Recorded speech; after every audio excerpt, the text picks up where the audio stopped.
big g'day and welcome to another massive edition of the RDFNL Footy Show. Thanks to Ontime Delivery Solutions. Looking back on the latest round of excitement, my name's Yeendy. I'm joined by Tara Murray. Thanks for joining us again. Certainly an interesting round of RDFNL football. It was, we saw probably the biggest upset of the season so far, with Woodend getting over Diggers Rest, and probably a blowout we didn't expect as well. So a couple of interesting matches there, but otherwise I think the rest of the matches sort of went the way we thought they would. Yeah, pretty much status quo in that department there. Let's look at the game that we were at, which was probably the unexpected blowout of the weekend. It was riddled just too good for Romsey at home. It was sort of probably a little bit similar to the last time the two sides played in the finals last year. The Bombers just blew Romsey out of the park. So the margin in the end was only about your 60 points, but could have quite easily been 100 points. The Bombers didn't kick straight, which has been the story of their season so far.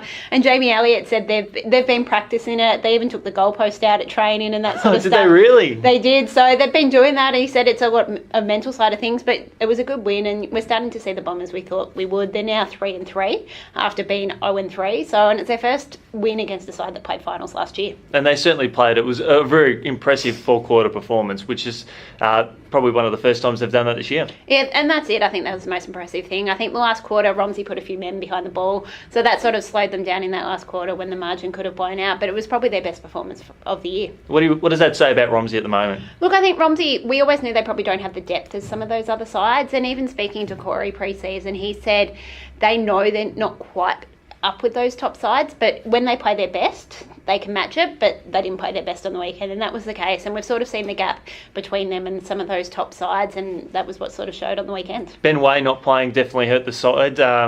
Unfortunately, it cost them goal-kicking power in more ways than one, because it ended up forcing Jack Jedwab to try and play a shutdown role on Ben Sonigan, who played basically all over the ground. It is, and that hurts when you lose an experienced player, not only an experienced player, but a player with height.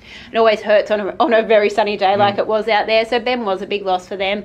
I think that we're missing a couple of other players as well, so it switches things around and does make it hard, but in the end, it was just the Bombers too good. The big upset of the weekend, although if you're a fan of the club, it might not be an upset given the great form they've been showing, but Woodend Heskett too strong for Diggers Rest, ending a losing streak that is extended for about 10 seasons. It is. That was massive up there for Woodend. I spoke to Tom Carland a couple of weeks ago when they were 3-0, and he said they wanted a scalp. They wanted either Diggers Rest or Rupert's Wood. So they had a streak. They had Romsey, Diggers Rest and Diggers Rest and Rupo, not Macedon, and they dropped the Romsey game, which I think they would have been disappointed with. They were probably a lot closer to Rupert's Wood than they have been the last couple of years, and then to knock off Diggers is a big one for them. There's a lot of confidence at that club, so it was a couple of the senior guys that really stood up at the end. Tom Wilson, Alistair Ray, two guys who have come in this season to the Hawks, but they've played in grand finals at other levels, so that sort of helps the side. And then you've got young Charlie Matheson, who is in some really good form. He was named best for the RDFL in the Interleague match, and then he was given the job on Taylor Hind on the weekend and managed to shut him down and restrict him, I think, to under 10 possessions. That's fantastic. Great to see with young Charlie as well. Dominated in the extra time win in the under-18s match against Central Highlands, and to continue on that form, he did play some AFL Goldfields football, representative football last year as well. Just a good talent coming through, and I think that's what we're seeing with the Hawks. And I guess speaking of talent coming through, Wallen. They are flexing their muscles. They have taken down a team that has challenged. We've pumped up Melton Centrals a lot this year, but this is probably their worst performance of the year. I think it is. And look, obviously, it was probably a four-quarter performance from the Magpies that we were sort of after. They've sort of struggled with that a little bit against sides that have been more competitive. They've had massive wins against those bottom sides, but it was a good four-quarter performance. After quarter time, they really dominated the game. As for Centrals, probably, as you said, their most disappointing performance of the game. First time this year, they haven't been in a contest at half time, so is that showing sort of the gap between them and the top sides? That possibly is what that show, but you've obviously got that. I think you had 13 different goal kickers for Wallen again, so they're really getting a good spread of players contributing. And that's pretty standard on a week-to-week basis, where they are getting 15 plus goals, that they are sharing the workload around, and when you're getting guys like Sam Rex-Heppy, who is one of the predominant forwards in the competition potentially, he's a good lead-up forward, but he's not your leading goal kicker at that club, and they're able to kick more goals around him. And it makes it hard to match up on, because if you shut one player down, you've got someone else that can stand up, so that makes them very dangerous come final time. And you've got a guy like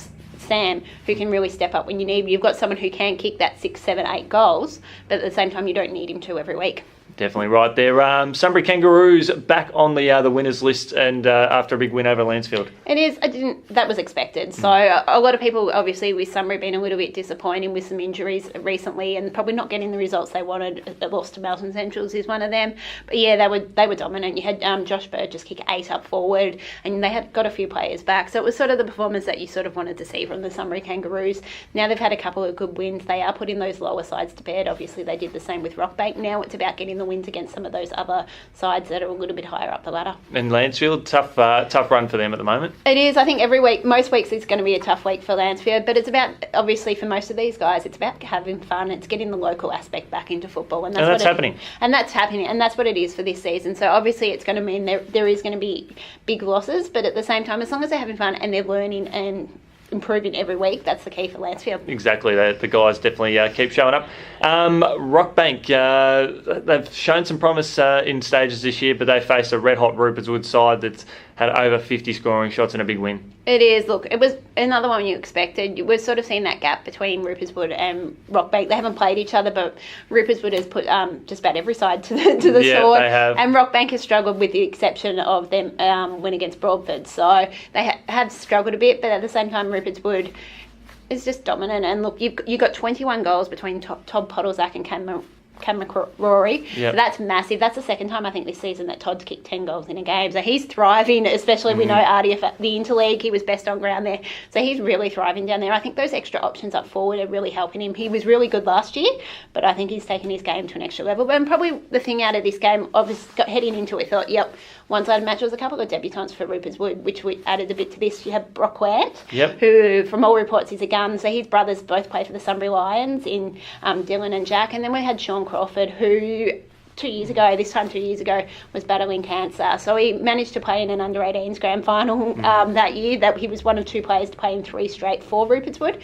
And yeah, to come in and make his senior debut, I think it was a really good moment for the Rupert's Wood club. And he's a handy player as well, very, very good player, hard worker. He is. I think he would have made his debut a couple of years ago if he didn't get sick. So he was a very, very talented player.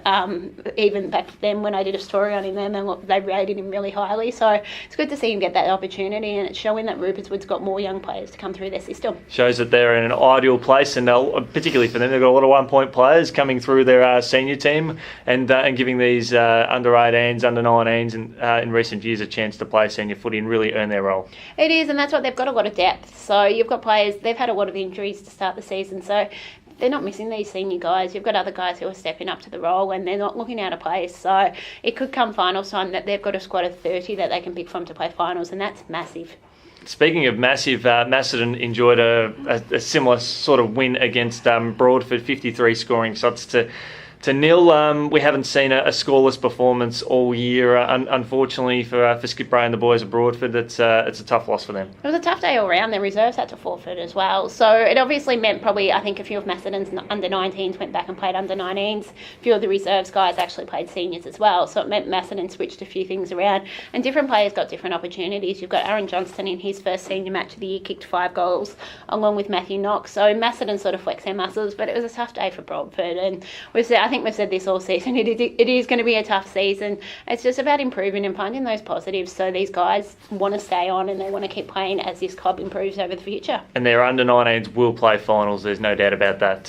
They've got some great talent in that list, and we'll expect great things from them going ahead for the remainder of the year. And that's the thing, they do have 19s coming through, where a lot of clubs don't have those juniors coming through, and that's where they struggle a bit. But to have those 19s coming through, they will come through into the reserves, into the seniors the next couple of years, and if they can keep that group together, they'll be a strong list in the future.